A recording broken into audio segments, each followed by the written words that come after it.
So you know we have our new coop, and we are installing the roof. So today's the day when we get to roof this thing. It's only been, what, 2 months? No matter. So to start with, I built a scaffold. Your host is inside. She's been out here for the last 2 hours and it's pushing 90 degrees. So she has to cool off. I'm gonna do some things and I'll chronicle as I go and let her to snip this together into an interesting video. So the first step in this process is actually this gap right here between the run and the coop itself. We need to make this one continuous piece of roofing.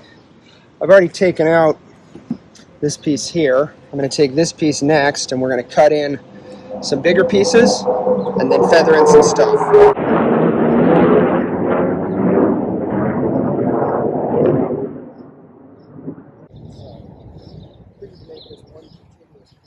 Michael's recording his progress. Are you recording your progress? I'm trying to. Awesome. Look, it's a video of somebody taking a video. A video of someone taking a video. Okay, I'm going to try and It is super, super hot. Look, it's a video of somebody taking a video. How exciting. Okay, I'm going to try and back these screws out while I have the camera running. We'll see how that works. Shouldn't be terribly difficult.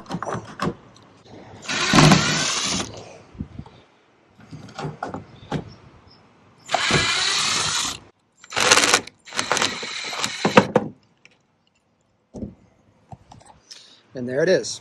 Next, we're going to cut in some 2x2 to replace this 1x, and that'll give us a lip to feather in some extra roofing. So let's get to it. All right, so here we have the two 1x's that I pulled off. The white was from the coop. The raw one is from the run. Here's the 2x2 that I'm going to use to replace the 1x's with.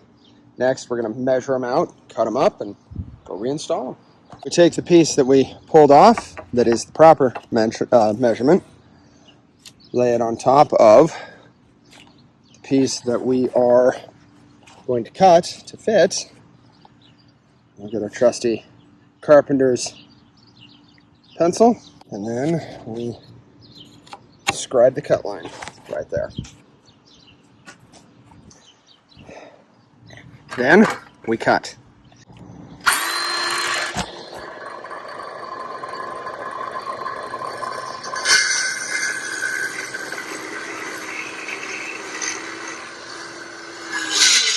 Then we do it again. Cut number 2. It's cut number 2. Not much came off that time. Now we reinstall. Since the goal of this little project, or part of the project, is to give space for me to put in a little panel of roofing, I'm now going to scribe a line so that I know how far under the rake edge these need to be installed. We're going to cut in this piece of wood, obviously much too big for the space I'm going to cut it in for. So I'm going to position it, scribe this so I can cut it out. Next. For obvious reasons, I didn't show you me moving the board back over, but here's the plywood that we're feathering in. There's the scribed line. So next, we run the power tools again. I'm using a drywall square because, oddly enough, a drywall square is also 4 feet and it's a straight line. I'll put the edge of the saw against that, and that'll make sure that I cut this straight. Nice and cut. Here's the space. There are my 2 new boards. Here are the 2x2s cut and screwed in place all the way up. Now you can see I have a nice surface for my feathering roof panel to go in. And look at that. The roof lines up. Mostly. You get some screws in there, and this thing will be all one piece. It's all drilled in. You can see. All pinned down. It's now permanent. We'll lay down the ice and water shield, IWS. We'll talk more about that when I do it. Right now I'm going to go inside for a minute because my head's starting to hurt because it's too freaking hot out here. Somebody Finally turned the sun on. It's a gorgeous day, but boy howdy, it's warm. Okay, now we're moving on to drip edge. She's continuing to work on her chickens. I'm continuing to work on her chicken's house. So, because it's a basic shed style roof, we'll put the drip edge down on the bottom. I have, as I mentioned before, ice and water shield. I'll put that on next, and then I'll put the drip edge across the top and across each of the sides. I apologize if my video moves around more than hers and is making you all nauseous. Not a videographer, can I tell you? Here we go. I'm gonna cut the drip edge right along here so that we can fold it back up the rake edge like that. First piece now nailed in. That nail was a complete pain in my butt. Next, we'll cut in this slice, wrap it around, and then ice and water shield, baby. Lower drip edge installed. Look at that, all the way across. Ice and water shield. Not installed yet, but cut in. Next, we pull off the backing, tack it down, and then move to the second row. Why did I volunteer for this? I feel like maybe I was voluntold. So this is how you apply the upper strip. Start like this, and you just kind of work your way down. Stripping off the liner as you go, sort of a thing. Upper adhesive removed. Now lower adhesive.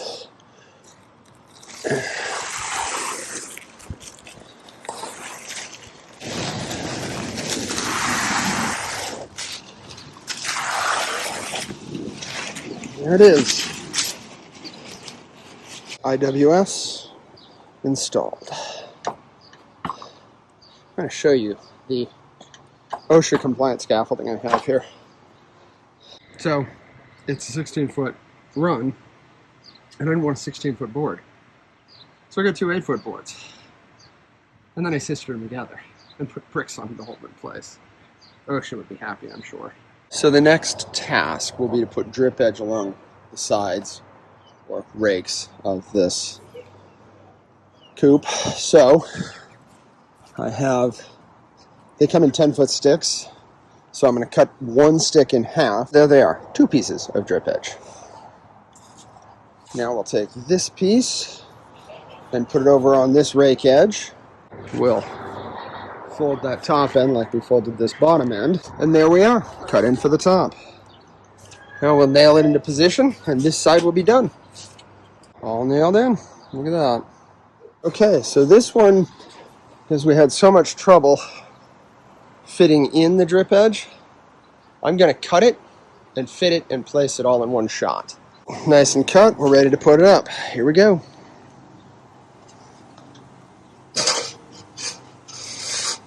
We'll just call it good right there. Haha, no, not quite. The reason this one is such a challenge is because when we placed it, we gave no thought to how the roof was going to need to be installed. We just put it right up against the coop. And now there's no room for drip edge. But you got to have drip edge. So, well, that was a project and a half. Again, we gave no thought when we put the chicken coop here as to what it was going to take to flash it properly when I went to put the roof on. And here we are. So, the drip edge is now on. I'm going to nail it down. And then we can move on to the front. Yay, team. All right. That one's on. Yay. Okay. So, we got drip at that end. We got drip at this end. And if you recall, we have drip underneath. Now we're on the front of the house, or coop. Chicken house. This was the easiest drip edge so far. And then we'll lay that one out and get it done. And then drip edge is finished. Last piece. Fits right there. We'll nail that bad boy down. That'll be the end of it. All the drip edge is now installed. And there, even that, just absolute mess. It all got in. So now I gotta put the sun canopy back on. So it's all dried in. I'm gonna call it for the day. I'm a salesman, not a roofer. This is silly. Oh, those dudes that do this all day, every day, they're insane. Alrighty. Now it's time to install starter strip on this bad boy. Here's my starter strip. As you can see, fairly straightforward. Each of these strips is 2 pieces. So you fold them in half and break them apart. And pow, you have 2 starter strips. They're installed with this black strip towards the edge of the roof. We're going to cut the first 6 inches off of this one and install it right there. And then we'll install the rest down the eave edge. So now we slide this in here. I'm told we put 5 nails in it, and then we continue down the line. The reason you cut that off will become apparent in a little bit. And there it is, nailed on. 5 nails, just like a direct bends. Next, we just move down the line. Starter strip applied. Easy peasy. And now, drip edge on the rake edge. There you go. Starter strip applied. Up the rake, across the eave, up the other rake. Purpose of the starter strip, of course, is to give the first course of shingles tack strip. It's also to protect where the 2 shingles come together, so there's still a shingle to shed water. So next we get a bundle of shingles up here and the fun gets going. Anybody who's in roofing will recognize that I'm using Oak Ridge by Owens Corning. Obviously we're using Onyx Black. You can't see that until I get up there and pull one loose. But there you go. Promised before to explain why it is that you cut the first starter strip, and this is the reason right here. When this shingle is in place, it extends past the first starter strip to the second course of starter. And what that does is it gives you protection, not just here, but when the next shingle is butted up against it, like this, any water that gets in that crack is still being shed off by the starter strip. There you go. So I'm going to nail this one down, and then we'll do a stair step pattern, an offset. It's about a 6.5 inch offset, and we'll run it up to the front eave, and then we'll work our way down. That one is nailed in place. The next shingle doesn't actually go directly above it. It's offset by manufacturer's recommendation about 6.5 inches, or roughly that. So we'll cut off this end of it, slide it on up there. And there's shingle 2, stepping up our way. Alright, there's the first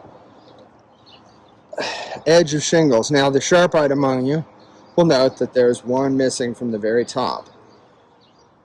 Since you build it from the bottom to the top, obviously I can't put a full-size shingle on until I have the next run up. Something interesting just now. When I went to put the next run of shingles up there, I looked at it and went, well, now how am I going to keep water from coming up underneath the shingles, between the flashing and the shingles? What I need is a piece of flashing to go down over the shingles. Fiddly sticks. I've installed the drip edge prematurely on the front eave of this shed style roof. So now I get to remove all of those nails and take the drip edge off again. Now we cut that off and apply one more run at the very, very edge there. Before you get started, I know the last row of shingles overlaps weird, but it has to in order to cover up the top portion of the shingle and get the common bond area all in place. So we'll cut off that edge, we'll cut off that edge, and later I'll apply drip edge there. Well, are these two shingles damaged? Look at this, massive gouges where they tried to bond together. Well, we'll throw these ones out. That's the first bundle of shingles down. Actually ran a pretty good run. We got 2 more bundles out there. I won't need both of them, obviously. We'll continue up to that point. Then the back of the roof will be completely done. I'll take the scaffolding all down, move it to the front, and then I'll work all of this from the front of the roof. Oh, we almost had a star there for a second, but then she dipped back behind. Oh, peeking out. Oh. It's Phoenix Rising. Next run done. We don't have space for entire shingles, so we'll have to put them on and then cut off the excess. It's part of roofing. You can see they hang over the edge, just like the first one. When it's all said and done, I'll take a straight edge and cut all those pieces off, but for now, they're fine. We're going to call it here. We'll come back on the weekend. I'll move everything and get it done all at once. One last day. Today, I'm going to finish this silly roof. Let's get started, shall we? Here's the beauty course space. We're going to start laying shingles here, work our way across. That is the final run of shingles. Next, we'll put the flashing down, and then we'll put on the beauty course. There's your host. Isn't she lovely today? The first thing we have to do to put down the flashing and the beauty strip is cut off the excess here. So I'll work my way down, and then we'll go to the next step.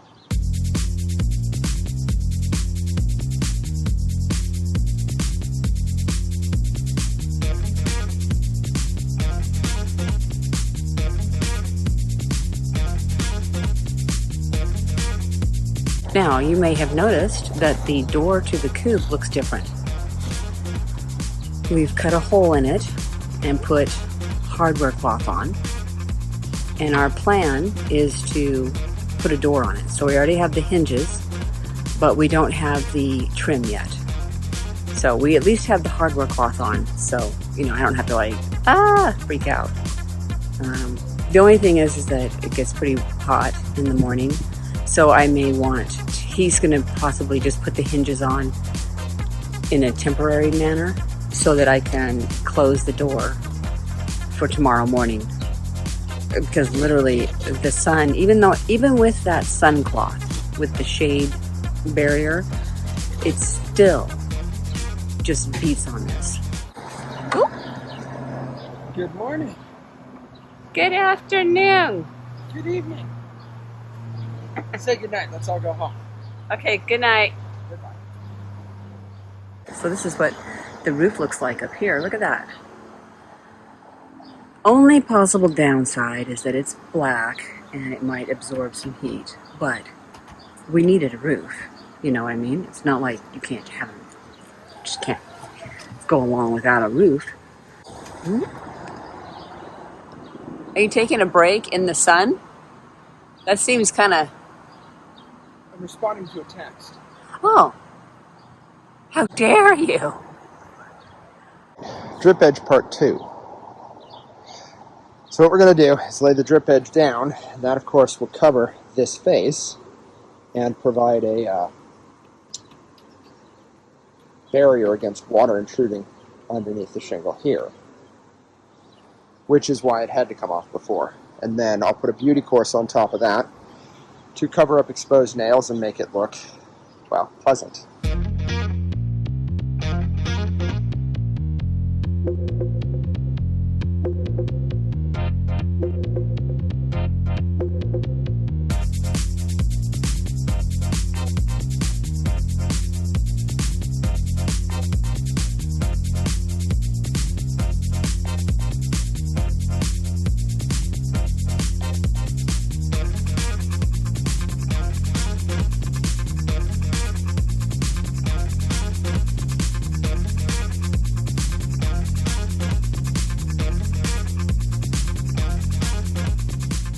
There it is, the beauty strip.